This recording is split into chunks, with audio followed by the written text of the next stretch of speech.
Hello.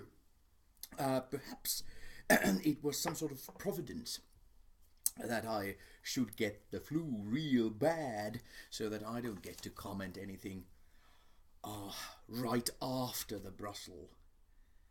Uh, I think it should be. We probably in the civilized world we probably should should stop calling it terrorism and all these things terror attacks, because basically terrorism, that idea and that name, the term, it comes from an area when we didn't quite understand what it was all about, and at the moment it isn't terrorism, it's just wrong at the moment. So we probably should think of another word, but still, that I didn't get to comment on those awful attacks just when they had happened, because anything one can say, again, coming from a peaceful country and safety, anything one can say is just inappropriate. You can say, I'm so sorry, I'm so sorry, but it's just futile. So perhaps it's providence that I get to comment on this a little later date. Of course, it isn't. It's probably to everybody involved. Was just yesterday, but still, perhaps this feels my rant again, that it's going to be less impolite. It's not meant to be, but it can feel that like it.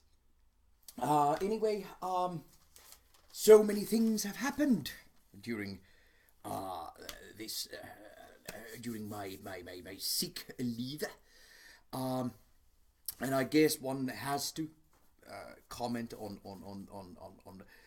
this German case of I don't know, comic satire personnel, Jan Böhmermann, and his and him being sued by the Turkish dictator Erdogan, and I hope everybody knows everything about this, so that I don't have to say anything more. And if I understand, certainly everybody in Germany knows the ins and outs of all of this. The only comment I can make, from the outside, is that what is this German law that that you can be actually prosecuted for gravely insulting foreign heads of state or foreign leaders? What is that all about? I mean, it certainly goes against everything I think of as European. The idea of democracy is that we are all equal, and our leaders have just been chosen. If you're a leader of a country, a truly just and democratic country, you're no better than any of your citizens. You have just been elected to do a job for the people. So I mean, where does this law comes from that this sort of a legal challenge can be brought up by the Turkish government and Erdogan in particular? I mean, who's the idiot, or who are the idiots who've made this law? How can Germany have an undemocratic law like that? It's ridiculous for a federal state. Well, you've made your bed. Anyway, but when we talk about Erdogan and Turkey, again, during my absence, Europe has made some sort of a decision on returning refugees, and again, all I can say, or all I can comment is that is completely wrong. I mean, refugees and what they bring are nothing but good. Refugees, good. And it's as simple as that. Whatever small greatness, for example, the United States of America ever had, was because of refugees. Um, it's a completely how this has been handled has been a complete failure from Europe as the true home of civilization at the moment in the world. It may have been born somewhere else, and it may have been harbored in the Islamic world during the Dark Ages.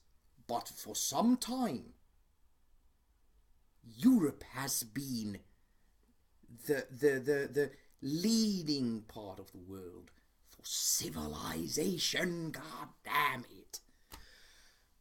And this, again, bribing the Turkish dictatorship and shifting refugees back and holding refugees back and not being able to process them and is a total and complete failure and utter stupidity. And whoever in Europe is against refugees is simply wrong and simply an idiot. But, and then a very quick comment I have to make also because Maria Sharapova got caught on doping. I mean, well, that was rather, but it was very interesting because I'll do a rant at it at some point. I haven't followed professional sports for years, and I don't understand the philosophic point of it. But I'll make a rant at it at some point. But anyway, when I did follow professional sports, one of the big questions I always had was how did this incredible orgasmic screaming come to tennis? I mean, how was that done? And originally, when Sharapova started her screaming, she was penalized continuously, and then suddenly just stopped. And it's always been, it's always been just this, question at the back of my mind. Why did they stop? How did they let this, all this screaming and bad behavior and power tennis, how did they let it come, did they love the game as tennis was before? And how did it happen? But now, during Sharapova's, when they were writing about her, it was pointed out that she has been, I don't know why, I've never been able to watch her play. It's so awful. But she has been one of the biggest money draws and money makers in female sports. And of course that brings you the unfortunate idea that perhaps it was because of that why all the penalties for disturbing not just your opponent with orgasms, but certainly the civilized audience, are why they stopped. Somebody says, highly unfortunate. Anyway,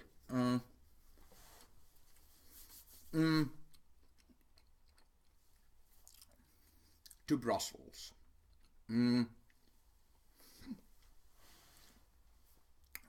Now there has been a lot of Americanized talk, or I've got that. I've been hearing that. That makes me very worried. As a true European, it does make me worried.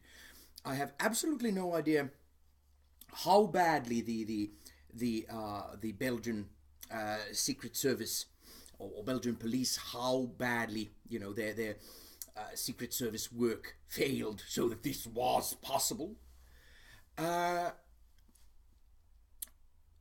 But I don't think that it kind of failed all that much. This is what I want to say as a European. I feel that the United Stasian view of the world, of good and evil, a very religious view, good and evil, that I think it's an awful view of the world. And as awful as these terror attacks are, and as crazy as the people who make them are, they still come from somewhere. And the fact again that again, and it's a US system pretty much, something that is developed in the United States that has been brought to Europe, where huge amount of the Das Kapital, as Karl Marx might say it, is taken away, or has been for the last 20-30 years, have been taken away from the governments and from, you know, from countries and their people, and given to very small number of rich businessmen and elite. You know, it has made the lives of these former refugees and very difficult. And, you know, Europe may at some point, if it continues on the American route of crony capitalism, we may have some homegrown terrorists as at some point. Again, I'm hoping Bernie Sanders wins and the US finally starts to live up to, after what 300 years, live up to its potential. But anyway, here in Europe, we've had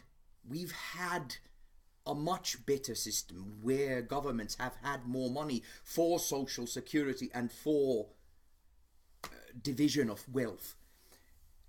And again, these radical, and it has absolutely nothing to do with Islam. Again, you can see the homegrown terrorists of the United States. It has absolutely, this has nothing to do with any particular religion.